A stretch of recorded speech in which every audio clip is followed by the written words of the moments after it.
Gâchis. Gâchis total. Monsieur le rapporteur, pour vos questions.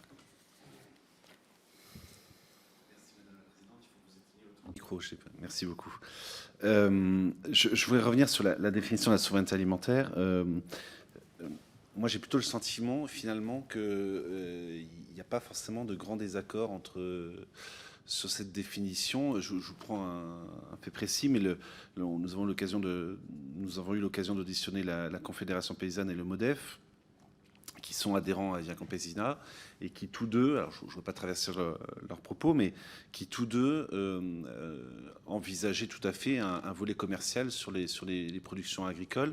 Et dans le même temps, les jeunes agriculteurs, nous n'avons pas encore auditionné votre successeur, donc j'aurai l'occasion de lui poser la question, mais il faut que je la retrouve, parce qu'évidemment, je l'ai perdue. Les jeunes agriculteurs nous ont proposé une définition qui est celle-ci de la souveraineté alimentaire, que je vais retrouver. Voilà. La production en toutes circonstances sur un territoire donné de l'alimentation en quantité, en diversité et en qualité et dont sa population a besoin. Cette alimentation rémunérant justement ses producteurs doit être accessible au plus grand nombre. La souveraineté alimentaire doit s'exprimer tant au niveau national qu'au niveau européen. L'importation de denrées extérieures, même en étant sécurisée, ne saurait satisfaire une vision ambitieuse de la souveraineté alimentaire. J'ai pas l'impression qu'il y ait beaucoup de désaccords entre en l'occurrence ici les jeunes agriculteurs, mais peut-être aussi au niveau de la FNSEA ou du COPA, vous aurez l'occasion de nous le préciser, et ceux qui se revendiquent aujourd'hui les héritiers de Via Campesina.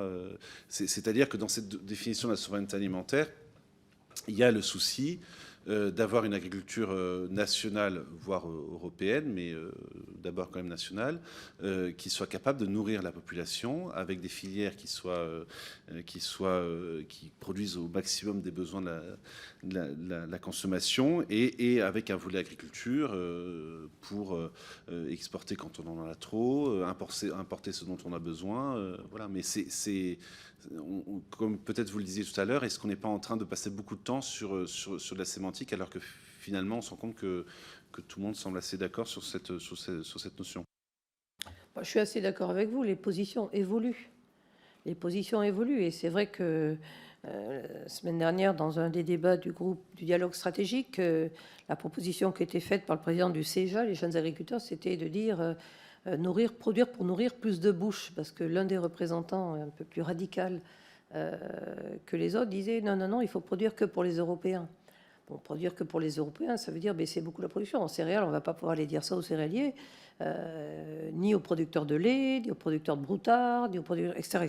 Donc oui, ça évolue vers un consensus, et c'est pour ça que moi je suis assez confiante sur la...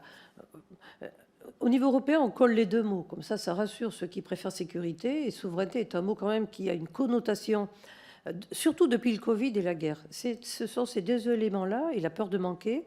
La stratégie d'influence et la stratégie arme de guerre de Poutine a poussé à ces évolutions de compréhension. Donc voilà, je pense qu'on ne sait pas la peine d'y passer plus de temps. Les choses évoluent et c'est assez intéressant de voir la définition qu'ont donnée les jeunes agriculteurs. Toutefois, il ne faut pas dire exporter quand on en a trop.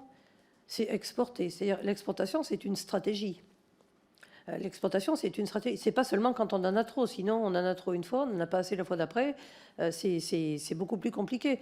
Et d'ailleurs, au niveau céréalier, vous avez raison, M. Sidzantul l'a rappelé tout à l'heure, en disant que c'est un fer de lance, la céréaliculture, tout comme le vin. Donc là, on n'exporte pas quand on en a trop, on exporte parce qu'on exporte et que nos produits sont attendus. Et le tableau que j'ai montré montre que certains pays sont des importateurs structurels et que chez eux, c'est une condition de stabilité politique et de lutte contre la famine, parce que la FAO a publié récemment aussi qu'on a augmenté le nombre de malnutris depuis le début de la guerre.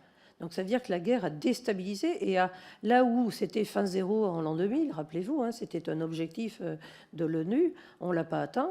On a 800 millions de personnes malnutries sur 8 milliards d'habitants, et là on en a 300 millions de plus depuis le déclenchement de la guerre, avec l'augmentation du prix de l'alimentation et la déstabilisation des flux commerciaux. Donc il y a derrière un enjeu de stabilité politique aussi qui dépasse un petit peu les débats habituels.